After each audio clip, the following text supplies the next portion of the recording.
This tank will make you mad. It doesn't take much to destroy, but if you're not careful, it will tear you to shreds. Its dual cannon setup is deadly. Its lightweight and huge engines makes it incredibly fast. Its thin armor is best armor. And that's why the Turm III is one of the best premium tanks you can buy in the German tech tree right now.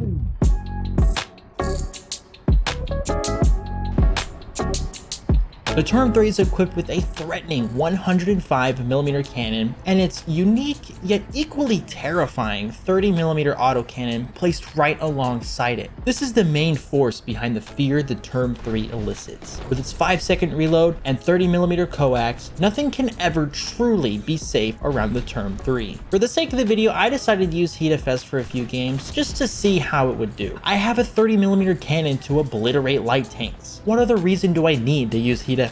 So up until this point, I have only ever used APDS in the Turm III. Choosing ammunition is really a whole metagame unto itself. There's so many different types to choose from. How much should I bring? Do I not have enough? Which ammo should I avoid? But please don't do this. 70 shots of ammunition here, just in case he runs out. We got 30 APHE, 10 heat rounds, 10 smoke rounds, and 20 APCR. The APCR is going to be very important. I don't think he will ever swap to that ammunition. Neither will I think he'll be switching to heat. Anyways, yeah, so the Heat FS isn't that great. It's high explosive, so it should be better against light tanks for the overpressure, in theory. The heat is more directional to get that higher pen, so you can't just swag a shot anywhere in a light tank and overpressure it. Bring Hesh. It does that. The mobility is fantastic. Good acceleration, good reverse gear, fast neutral steering, and a great top speed. The mobility allows for a very commanding ability to go wherever you'd like to. With very responsive controls and its fantastic acceleration, it can really do whatever you want it to. The Turm III has the mobility of a light tank and, unfortunately, the armor of one as well. The Turm III has either 30mm of armor around the tank or 20, so pretty much anything can kill it, including SBAA. And how can I forget that ammo rack? If you haven't seen this thing already, bop. The whole turret is filled with ammo. This is because the autoloader only has one stage of ammunition. It doesn't have to be refilled by a crew member. Unfortunately, that luxury comes with a hefty price. Now, if you've really been paying attention, the armor is actually really funny because of the first thing I said. The Turm III has no armor. Darts and solid shot will just go straight through and usually do nothing. Sometimes APC-BC doesn't even fuse, and this monster can survive some really funny stuff. No armor really can be best armor, and sometimes the ammo rack doesn't even go off. This makes people mad. Some players really hate this thing. I mean, they fucking despise this tank. They have a good gun and are very fast, but they're also used a lot by hackers to an extent, to where it's hard to tell how much of the performance is the vehicle being good and how much of the performance is because there's a robot at the controls. No, the average Turm III user is not able to consistently make 1.2 kilometer shots through heavy plant cover on the first shot every time. As far as tips go, if you get one tapped center mass at one plow twire from a vehicle with no thermals and no laser rangefinder, press the report button and don't worry about it. Yeah, I don't think selling my car, house, and kidney for a 2-month meta tank before it gets either nerfed or up-tiered into oblivion is my thing, so I'll pass.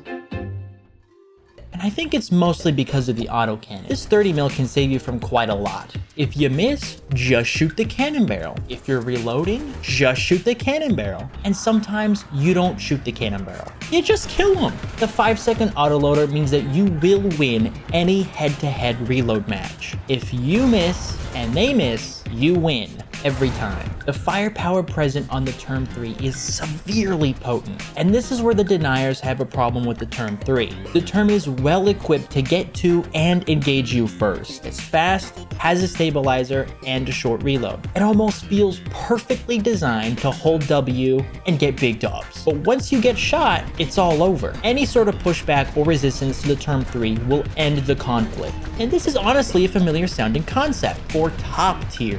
Wheeled vehicles have amazing weaponry and fire control, fantastic mobility, and horrible armor. All you have to do is spot them, and shoot them first. But this isn't top tier, and that really frustrates people. They don't yet understand how to counter the Turm III. It looks scary. It looks like he'll get you at any moment. But all you have to do is be patient and let the Turm make a mistake. Vehicles are not placed into random battle ratings. There are very few tanks placed into BRs where they don't belong. War Thunder is taking into account information that we do and do not have access to in order to balance their vehicles.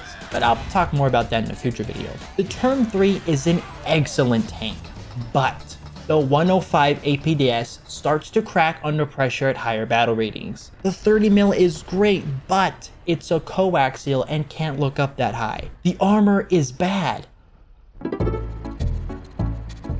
As soon as I saw the Turm III, I knew it would be a goated tank. 105mm 5-second autoloader and a 30mm autocannon, this thing practically plays itself. If you're new to the German tech tree, this is better than getting the Panzer Battalion in my opinion. It's not top tier, but interacting with chemical ammunition and laser rangefinders for the first time will be a challenging new experience for any player. The main selling point is that this thing feels like it works everywhere. Long range?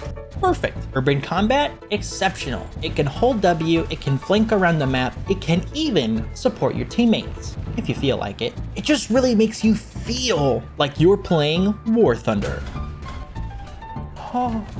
It only costs $50. You get 2,000 Golden Eagles, 15 days of premium time, and a tank with more than enough sauce to piss off any irrational player that comes across it. Spend that GE on crew points. No, this is not a bit. Crew points are exceptionally important. Players have been confused by this in the past, but it's really simple. The main, most tangible crew skill is the loader. It literally just shortens reload time. Amazing. Now, obviously, the Turm III has an autoloader, so this won't affect the reload on this tank. Any other tank crewed in the slot will have the faster reload time, along with the other skills. Hurting the turret faster, accelerating the tank faster, braking faster, repairing damage faster, change crew members faster, and make your crew stronger. When you shoot a tank and the crew turns to gummy bears instead of dying, they have upgraded crews. You may not like it, but this is what peak physical strength looks like.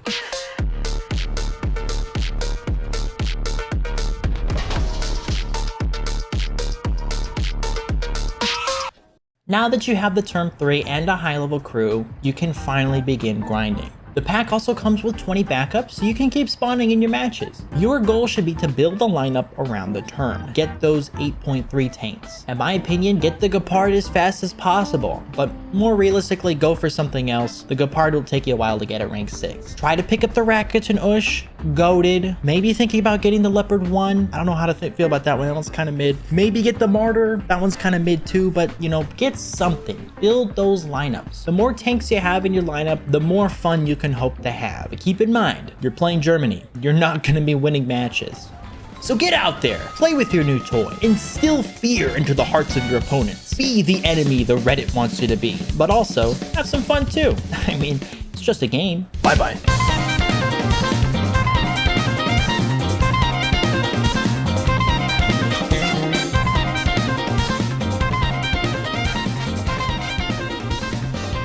I'm out here, yerking it literally stroking my shit